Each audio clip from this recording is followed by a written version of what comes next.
little bit. For what? Okay.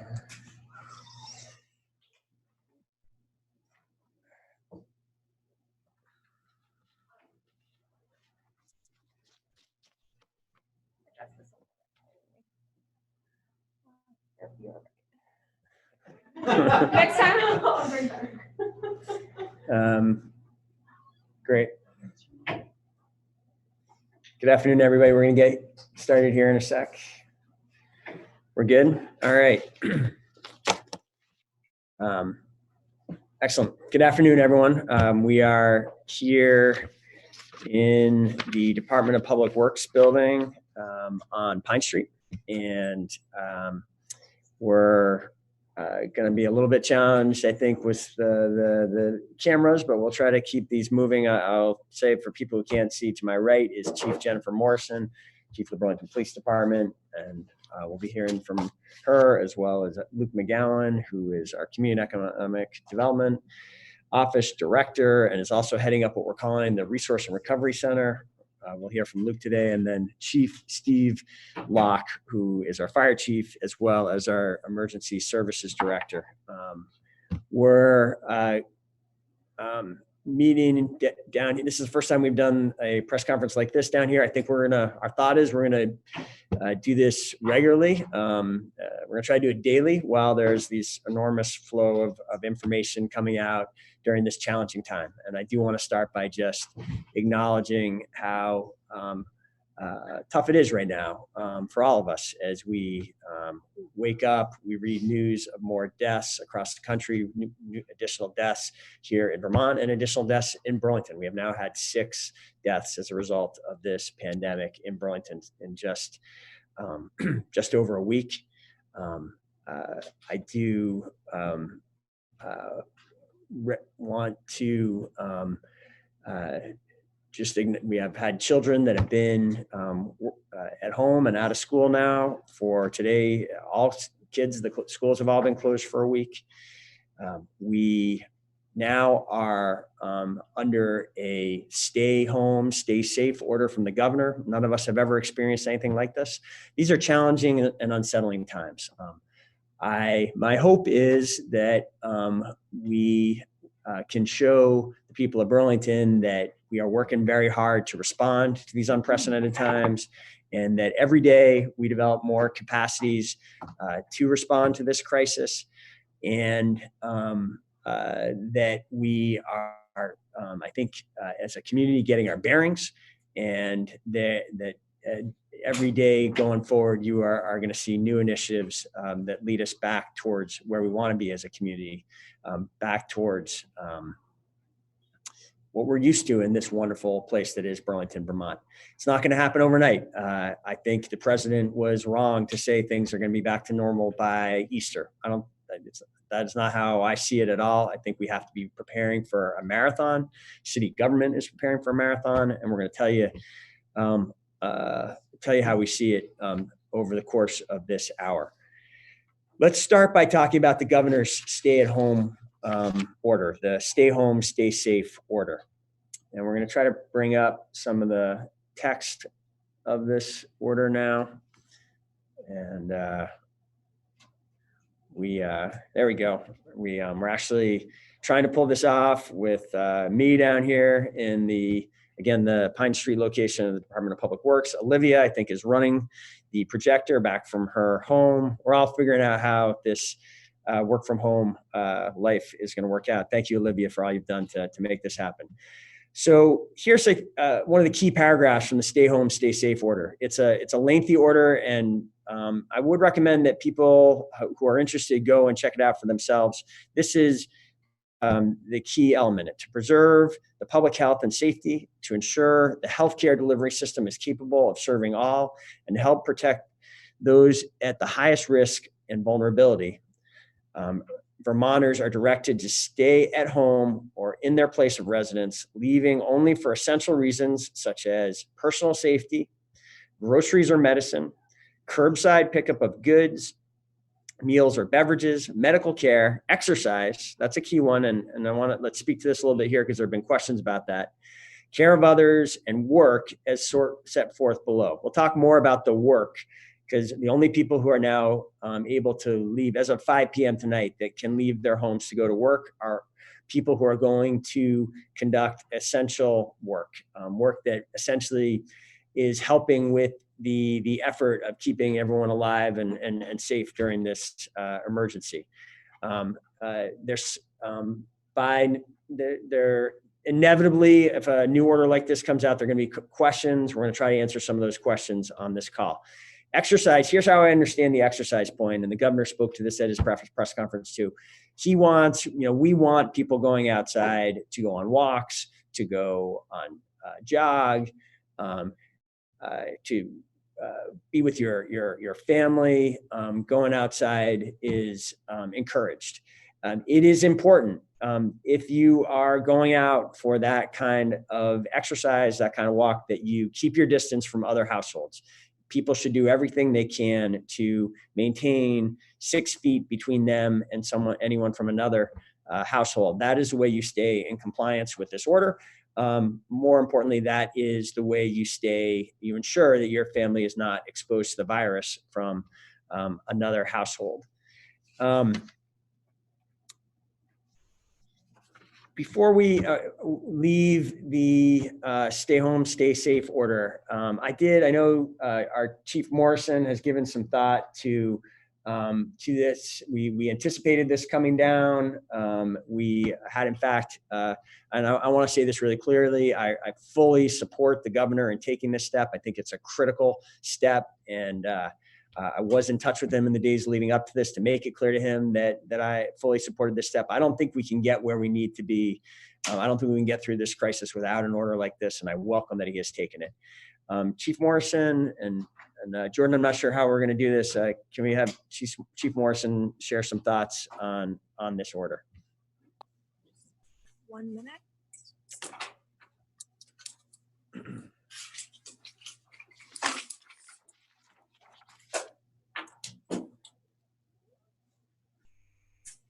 Good to go. Hello, Burlington. I'd like to start by thanking the mayor for his leadership and tireless efforts on behalf of our city.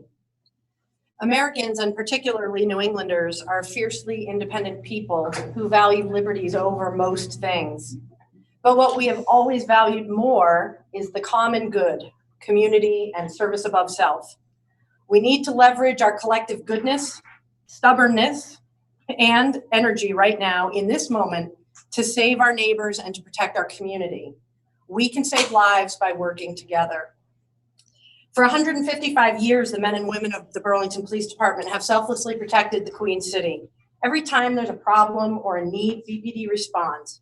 We send the sons and daughters of this great state to your doorstep to resolve whatever trouble you face. We do it with compassion, discernment, and professionalism. 24/7, 365, we're here for you. And right now, we are asking you to be here for us. Stand with us, help us save lives. So many people, from our hardworking city councilors to everyday citizens, have asked, how can we help? You can help by leveraging your influence, your networks, your social media platforms. Tell folks to stay home. Tell everyone that physical distancing is crucial to stop the spread of this virus. Refer those who need help to the Burlington Resource and Recovery Center or 211. Please, Burlingtonians, rise to this occasion. Show the state and the world how a truly strong, self-reliant community responds when the chips are down. Let's do this the right way, through voluntary compliance with the governor's executive order. We are in an unprecedented crisis. We must work for the collective good. Together we can save lives. Stay home, stay safe. BPD will be here for you every step of the way. Great. Thank you, Chief Morrison. Thank you for that thoughtful statement. And I really want to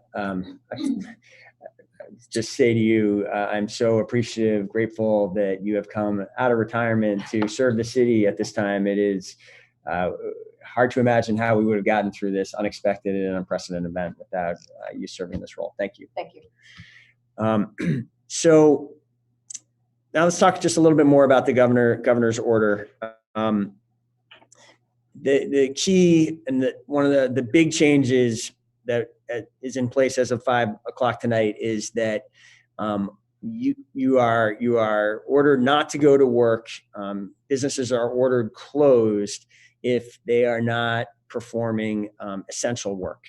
And there's a long description of what is included in essential. As you know, we need a lot of things to continue to function during this emergency. We need grocery stores, we need gas stations, we need pharmacies, we need emergency responders, we need the streets to continue to be plowed, we need water running, we need the electricity running. There's a pretty long list of essential services. Then there are a lot of when you get into a definition that long, there's definitely going to be uncertainty about what should be included and what not. And the state recognized that. The governor recognized that when he put out his order. He created a system for people who were unsure as to whether the guidance applied to them or not to get a direct answer from the state. As you can imagine, that agency, which is the Agency of Commerce and Community Development, has been there are a lot of people want an answer from them today. Last I heard, there was more than 500 businesses that have reached out to them, expecting it, asking for a determination. I know they are working as quickly as they can to get those determinations back. We are trying to supplement that effort here in Burlington with our newly opened Burlington Resource and Recovery Center. And we have been fielding questions there as well as trying to engage the agency of the ACCD, as we call it, and get additional guidance as it's possible to let Burlingtonians and Burlington businesses know what is expected of them. I will say this: if there is uncertainty about whether you are an essential business or not, I think in general in this crisis we should be erring on the side of health. Get the determination from the state, but what the intent of the order is, and I think what the right wisdom is in this emergency is that if it is not essential to this effort, if you don't need to be working, now is the time to stay home as of 5 p.m. tonight. Let's go to the Resource and Recovery Center and talk a little bit more about what's happening with the Resource and Recovery Center. So this is a center that went live as of noon on Monday. It was authorized with significant resources at the City Council meeting when they passed an emergency resolution on Monday night. And I want to thank the council for that unanimous support of that emergency resolution. They've really given us what we needed as an administration, as city government, to respond to this moment. What is the Resource and Recovery Center doing? Well, we're going to figure it out each day. This is, again, something none of us has been through before. We didn't know on Monday when we created this that by Wednesday we would be fielding scores of calls about how this new order applies to Burlington businesses. I expect that's going to happen again and again over the course of this crisis. There are going to be new situations, new circumstances, and the Resource and Recovery Center is what people should think of when they need help. We haven't had time for a kind of glitzy mission statement. The way we are thinking, what we have described the mission of the Resource and Recovery Center for now as at least is to get as many Burlingtonians as much help as possible, as quickly as possible. What kind of help can we provide for people through this virtual center? Well, we have some person power in the center now, everyone working remotely, that allows us to do one-on-one consultations with a whole range of different kind of constituents and stakeholders in Burlington. We can connect people who are experiencing homelessness with resources for temporary shelters that meet social distancing guidelines. We'll say a little bit more about that in a minute. So if you are experiencing homelessness and you need help, or you know someone who is, go to the Resource and Recovery Center and we can make sure that that person gets help. There have been more than 1,000, I haven't seen an accurate figure, but we know many people in Burlington have been laid off in the last week and a half. If you're having trouble collecting your unemployment benefits, if you're having trouble collecting these additional benefits that are starting to flow from the state and federal government, we can help you at this Resource and Recovery Center. We know there are many people in our community who are concerned about how they are going to pay the rent on April 1st. They're concerned about their housing security. If you are concerned that you may be on the verge of losing your home, I want you to get in touch with the Burlington Resource and Recovery Center, and we're going to do everything we can to stop that from happening. I don't want a single person evicted during this crisis. This is a public health emergency that requires everyone to have a home, everyone has to have a roof over their head, everyone to have a place where they can be safe and they can be protected from this virus. It is not the time for people to be turned out onto the streets, turned out and forced to go stay on a friend's couch. That's always a terrible circumstance. It can't happen right now. And if anyone, we have not heard from anyone who believes they are facing such a circumstance. We have been in touch with the courts regularly through this crisis, and we understand that the courts are largely shut down, but for emergencies, we don't think these evictions are happening. But we want to hear from you if you think you're at risk. There's more help coming on this. The governor just said this morning that he will be issuing, he expects he'll be issuing some kind of order that will constitute, sounded to me like there's some kind of moratorium coming, but it's going to take some time. And I think that's another point here that, and a theme for today, we are all figuring out circumstances we've never dealt with before. Getting the details, figuring this out takes time. Our priority has to be public health. And that is why I so welcome the governor's order today. Our priority needs to be keeping everybody safe, keeping our health. Once we have done that, and I think with the governor's order today, we have sort of reached the culmination of these social distancing strategies, we then can start figuring out the rest. And that is happening, and more to come on that in the days ahead. The Resource and Recovery Center will work with local and small businesses to navigate insurance claims and to access federal and state resources. We are going to coordinate the dissemination of health guidance in other languages. This is a really important thing. We have many communities within Burlington where there are a lot of people who don't speak English as a first language. We're living in a moment when information really matters. Information can be the matter of life and death. Information can be the difference between getting help and not getting help. We are really trying to create a function that we haven't had to a substantial degree here in the city. We've translated some things. We're trying to really expand those efforts, put them up at a new level, and make sure that the critical information coming out goes out to the different communities in their language, so we can help keep everyone in the community safe. This next one is something else also that we'll be building out in the days to come, but it's not too early for people to get in touch with us about this.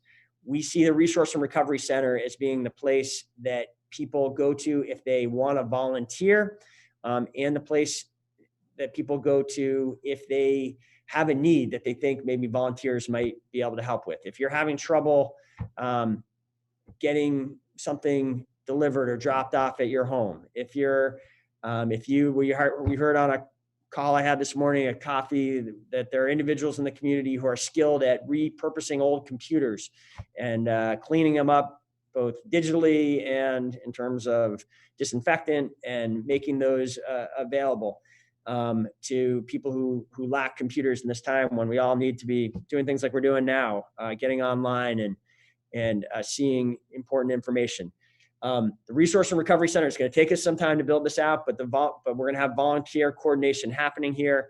We think we can add some value by coordinating it through the city. We also intend to essentially do some quality control and make sure that any volunteering that's happening through the city site is done safely, where people aren't putting themselves unnecessarily at risk.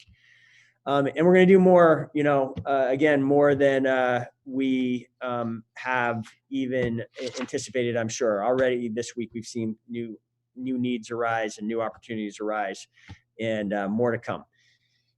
Here's how you get in touch with the Burlington Resource and Recovery Center. Leave that phone number up there on the screen for a minute, 755-7239, 802-755-7239, or just email recovery@burlingtonvt.gov. Our goal, and again, we ask for some patience, but this is really going to be our goal, is to get back to everyone within 24 hours of when you contact us. In addition to this sort of one-on-one consultation, if people go to the city's webpage and they go to the resource and recovery landing page, you can see a whole already many additional resources that you can access. We're going to keep that current and updated as we go.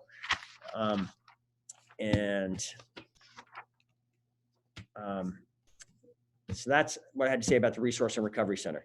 Resources for people experiencing homelessness is the next thing I want to talk about. I know there's always a great deal properly. This is one of the great things about Burlington. It's true about Burlington kids. It's true about Burlington adults. Everyone is uncomfortable that we have a homelessness problem in this community. Everyone wants to do more about it. We have been trying to do more for years. We have made progress, but there's still, we know, like pretty much every successful American city, we have a problem with too many people experiencing homelessness. In this public health crisis, that is a even bigger problem because, again, people need shelter. They need to be protected from this virus. We have been working since the early hours of this emergency to get people help. The state has expanded their hotel voucher program. These are vouchers for people within the homeless population that are at risk because they are elderly or because they have an underlying health condition. If you get in touch with the Resource and Recovery Center and if you think you should have one of these vouchers, you haven't gotten it yet, get in touch with us. We're going to help you get it. We have also been working with the state to identify a congregate site where individuals from the homeless community who test positive are able to go to while they are getting better, instead of being returned to the streets or returned to overcrowded shelters. This is a really important site to set up. It's been challenging to set up. We are working closely with the state, this is something that is not solved yet. I want people to know that we are working on solving it. I want people to know the city is committed to doing everything it can with the state to make sure this need gets met as quickly as possible. We need, and it's not just with the homeless, to get through this crisis, we are going to need these sites for people to go to while they are in recovery. That is the only way we're going to stop this virus, is when people are positive ID'd, they need to go into isolation. They need to go into a place, not in the hospital necessarily. There are a lot of people who don't need to go to the hospital that are positive IDs, but they need to go to a place where they are not at risk to spreading it to other people that don't have the virus. That's true in the homeless population. That's what we're working on with the state. It's true elsewhere. We're working on that too. This needs to be a focus of all of us in the days ahead. Here's something that is just about solved, we believe, or at least the initial opening of it is solved. We have, so for the last 5 seasons, we've had, as many people know, a low barrier warming shelter in the city of Burlington, where people, where we serve more than 20 adults who are homeless and who don't have any place else to go. They come to this site where people, where they can get food at night and where they can spend the night. This is a facility that has been well run by a nonprofit called A New Place for this season, and past seasons it was run by other nonprofit organizations. It's been a really good addition to Burlington's, really helped, safety net. It's been an important addition to our downtown. It is not the right institution for this moment because people are living too close to each other. If someone in that center gets the virus, it's going to spread throughout. There'll be no way really to stop it from spreading throughout. So we've been working very hard to close the warming shelter and to get people to a new location. And I'm happy to announce that, and Luke will correct me if I don't get anything about this quite right, but we have an agreement with a new place and with the state that this population will be housed at the North Beach campground.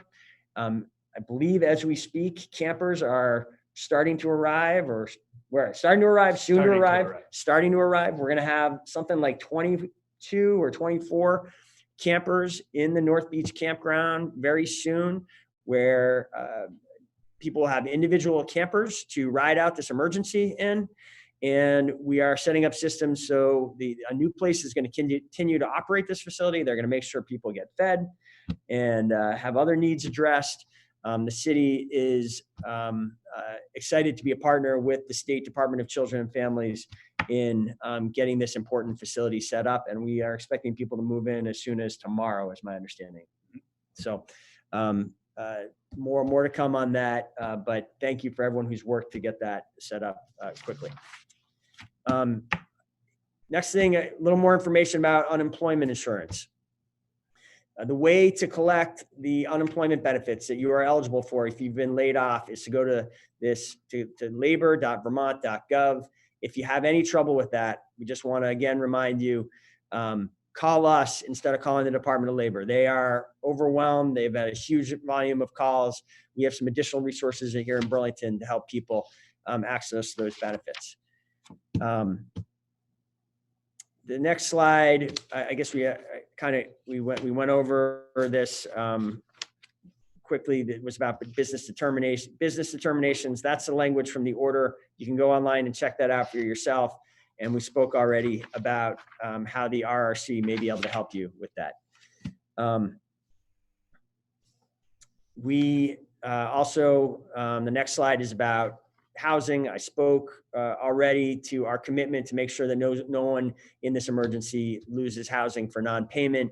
If you believe you are at risk, we want to know who you are. We want you to be in touch with us. We're going to fight for you and make sure you keep your home. We have been partnering throughout this emergency with the University of Vermont Medical Center. They couldn't be with us today, but some of these briefings we will hear from them directly. Here's what we have heard in our update from UVM Medical Center today.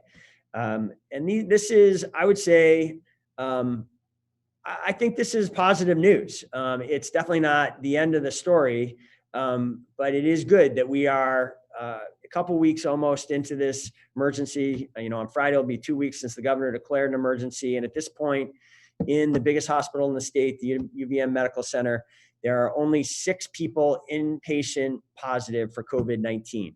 Now that can change quickly. We shouldn't be triumphant about that by any means. But it is where the emergency stands at this point, and that is key because one of the overarching goals of this whole response to the virus is to keep the healthcare system from being overwhelmed.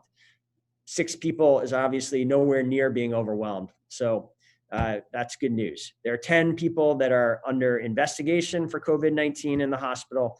And already the hospital, as you've heard in the governor's briefings, and Burlingtonians should know the UVM Medical Center is a big part of this, is taking significant steps to prepare for the possibility of more cases and expanding capacity, the possibility of setting up whole additional field hospitals if that's needed to take care of people during this crisis. One other UVMC and UVM issue I want to speak to, because there's been a lot of discussion of this on social media, and there has been concern about this. In kind of normal times, many people who work, healthcare workers who work in the medical center, need to take buses in order to get to their job. They park remotely and then they take buses to get to their job. There's been concern and questions about why that has continued to happen at a time when we don't want people close together on mass transit, when we are pushing so hard on these social distancing, and when we are so reliant on these healthcare workers on staying healthy. UVMC and UVM have responded to this. The latest I heard is that 266 parking spaces at the University of Vermont, right next to the hospital, have been freed up and now are available to nurses. I don't know the details well enough to know if that is sufficient to serve everyone, but I know that additional capacity has been made available. Jordan, do you have additional update on this? If there is more need beyond the 266 spaces, UVM is signaling that they could further expand it, but right now it's the 266 spaces. Okay, great. And I know that I had heard they were going to put out some kind of statement about this. Is it out yet? Okay, so people we have heard that there will be, both the institutions are aware this is an issue and they're moving. We've been in touch with them. I know there's been a lot of people in touch with them through social media. It sounds to me like they're close to doing what they need to get this totally addressed.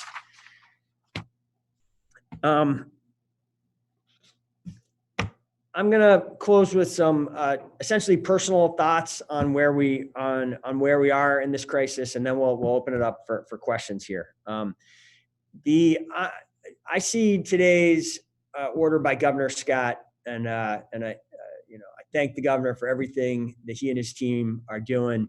It's an incredibly hard job that they have in this moment, and they are rising to that job. This order was, again, critical to us achieving our being able to achieve the social distancing we talked about. That this is not the end of what we need to do to get through this. I think in the days and weeks ahead, we need to stop. These are essentially what we've been doing up until now. I see as almost being sort of defensive tactics in the face of this virus that is coming after us. We have been doing a good job as a community and as a state, and this order makes sure that we do a great job going forward of hiding from the virus, getting into our homes, staying in safe places. To really solve this, to get back to the life that we all want to get back to, we need to go on the offensive. We need to follow the model that countries that have been successful at getting this under control have done, which it involves proactive strategies and taking the fight to the virus. We need in the days ahead the ability to take people's fever and identify people who are running a fever when they are outside of their home, because fevers, we know, is one of the early warning signs that people have the virus. We need fever clinics that will further diagnose people. Then, as we were talking a little bit before with the homeless community, we need isolation sites so that when people have been identified as being positive, are not in need of hospitalization, they are not at risk, they are not continuing to circulate within the community and put others at risk. We need to ensure that people are isolated. The city of Burlington is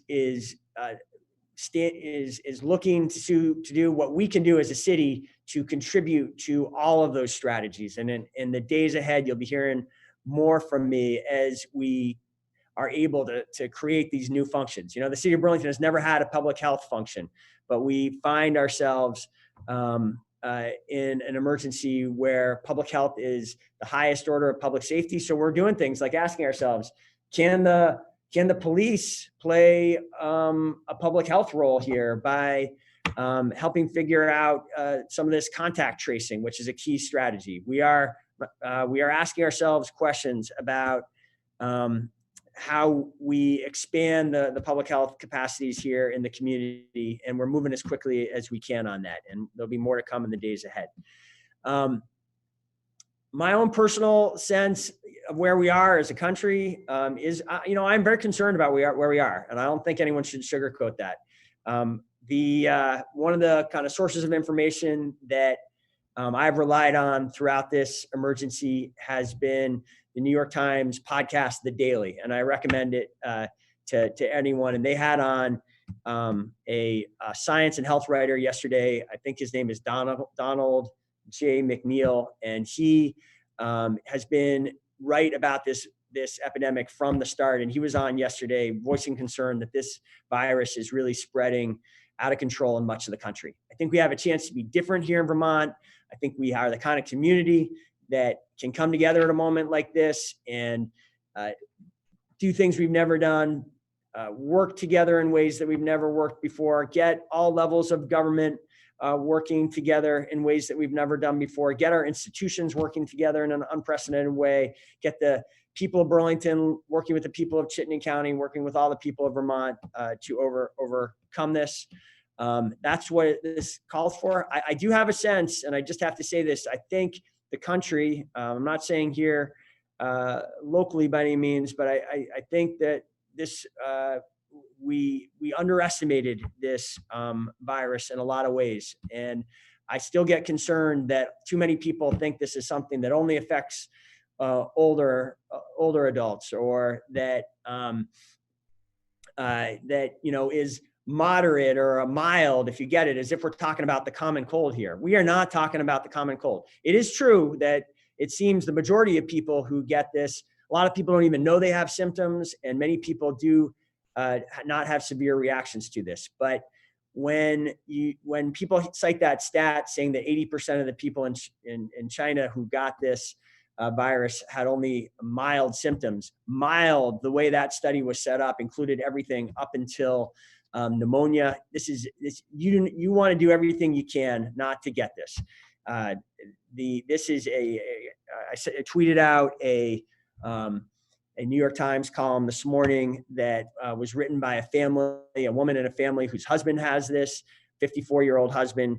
Her husband says, "This thing grinds you like a mortar." I say that's not to scare people. I say this because I think it's important that people have the right information here, that this is something we all, for our own reasons, it's not just about keeping your neighbors safe and taken care of, for all of us, for our own health, should want to avoid this virus. With that, we'd be happy to take some questions. Yes. For your last news conference, I think it was on Monday. Have you heard anything more from the health department regarding the Burlington? Yes, thank you. I am glad. We've had intended to have that in the presentation, and I do want to speak to the situation at Burlington Health and Rehab. First of all, obviously what is happening there is a very tragic situation. And once again, and it pains me to have to do this again. I offer my condolences to all the families that have lost loved ones. We got word today that there is a sixth death of an individual who, and that was announced earlier today, a sixth death of someone who was connected, a resident who was connected with this center. My heart also goes out to the families of the loved ones of all the other individuals in the residence. There are 9 other individuals who have tested positive, which we are pulling for all of those, but certainly that is a sign that this situation, we could have more bad news in the days ahead. I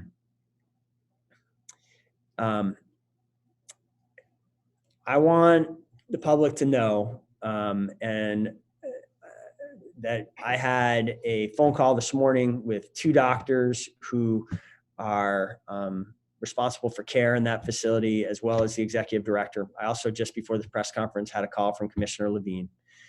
And I have to tell you that these calls I've gotten today were reassuring calls. What is reported to me and is a description of ongoing care in the facility being performed by trained healthcare workers that these individuals, the people associated with the center, describe as compassionate and heroic. They also tell me, and I have no reason to doubt this, that they are doing right by the families and that they are in contact with the families twice a day. There are conference calls twice a day, so that they're keeping families fully informed of what's going on. And they describe a facility that has ample resources and in almost every way has strong support from the state. They are appreciative of the support they're getting from the state. The one way that we all know that the government response is clearly inadequate and remains inadequate, not just in this center, but statewide and countrywide, is that we still can't test as many people as we should be able to test. We'll be able to do a whole lot more in terms of protecting people when we have adequate testing resources. There's an enormous effort underway and a whole bunch of different strategies to create more testing capacity as soon as possible. That doesn't help us today, and it's a reality today.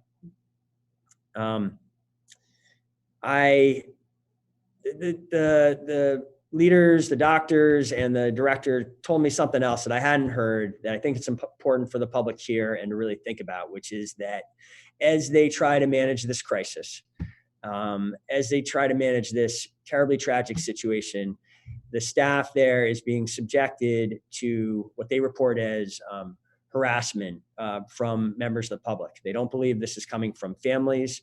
This is coming from probably well-intentioned people who are just upset, as we all are, about what's happened, what the circumstances inside, and they are making comments to and otherwise acting in ways that have left people working in the facility with the sense that they are not physically safe, and that has the potential to really make even harder the situation going on inside that facility. So I haven't seen or heard police reports of this directly. I am asking the police to keep an eye on that. I just heard this shortly, earlier today. And here's what anyone who is conducting themselves that way, this has to stop. That nothing good can come of abusing, harassing the people working within Burlington Health and Rehab Center. I understand the frustration. I've been frustrated at times over the past week. I understand people being upset and the intense emotions we're feeling about the situation there. But this has to stop. And I call on anyone on the public to make sure that happens. I will just, say, well, that's really what I had to say about the situation. So. And those additional deaths, were they on the patient floor, or did it expand to the second floor? The Commissioner Levine at his press conference earlier today spoke to the fatalities. I think it's really important that the Department of Health and the center be the ones that are sharing the factual information so that there's no confusion or lack of clarity for everyone involved. So I think there was some information to that effect from those other institutions, and I encourage you to look there for that. Regarding the stay-at-home order, obviously, I have no reason to believe that any of the rehab patients, and maybe sorry, I didn't immediately pick up on your question. There has been this different floor, the third floor, where the rehab patients have been, and there too, I have been told that I still am not aware. I don't believe any of the deaths have been among the rehab patients, and I have had confirmation that 4 of the rehab patients have been successfully relocated out of the.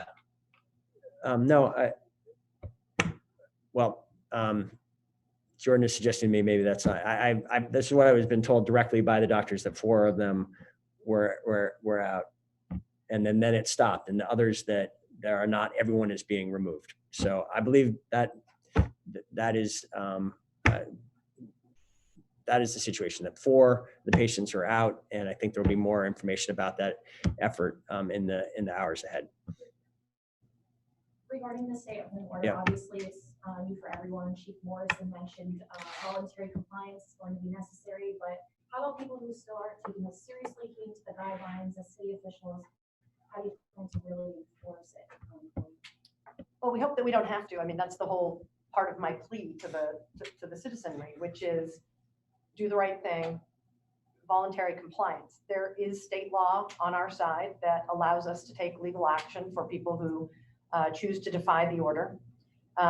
We do not want to get into an enforcement posture. Nobody wins in that case, but we will bring it if that's what is required to keep this community safe. So, you know, I don't know how to say any more clearly. We do not wish to go to an enforcement posture, but we will if that's what it takes to protect Burlington.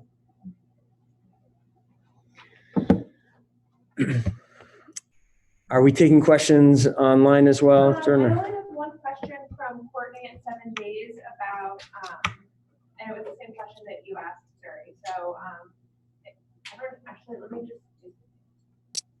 If folks from the media have questions, you can ask them in the Zoom chat, or also if you want to email me or Olivia, we can get your questions answered. So you can email me or Olivia with your question, or use the Zoom chat.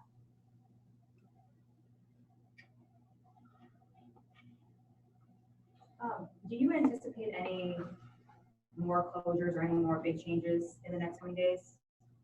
Either at the local level or state level?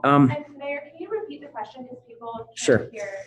Thank you. The question was whether I anticipated there being any more orders. I think that we're talking the day after the governor issued an important new order, the stay home, stay safe order. The question is, do I expect anything else like that is coming?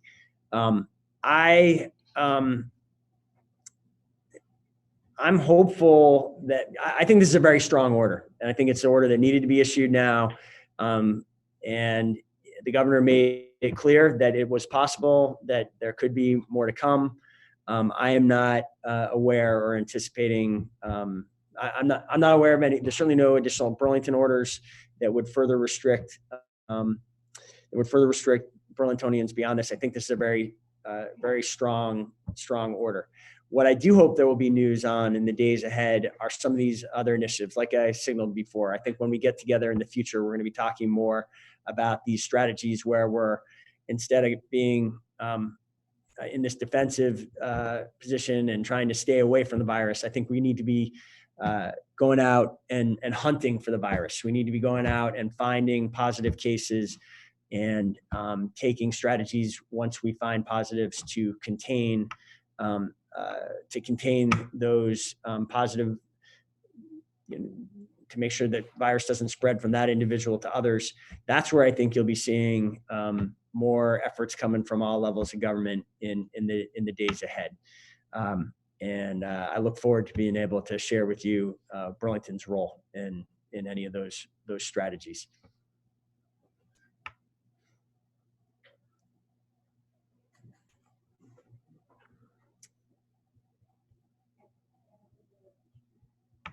Okay, did you say there was something for Courtney or no? I do have one other question. Okay.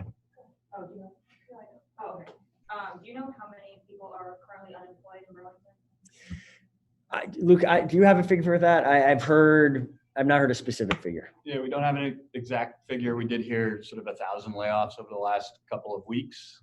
So we're tracking that number. And on a statewide level, we do know that the sort of hotline for unemployment insurance essentially was up by 3,000%. And so that was part of the rationale for setting up this resource and recovery center, was to be able to add capacity to take those calls from people who've been laid off. And where exactly is the recovery center located? So it's a virtual center. So okay. city staff are working from their home offices now, and so we set this up to be completely virtual at this time. Okay, so people can access it on the city's website, I'm guessing? People can access it on the website or through the phone number or the email that we have, recovery@burlingtonvt.gov. Thank you. All right, great. Thank you. If there's nothing else, I appreciate y'all being here today. We'll see you again soon. Patrol request and it's been acknowledged, so.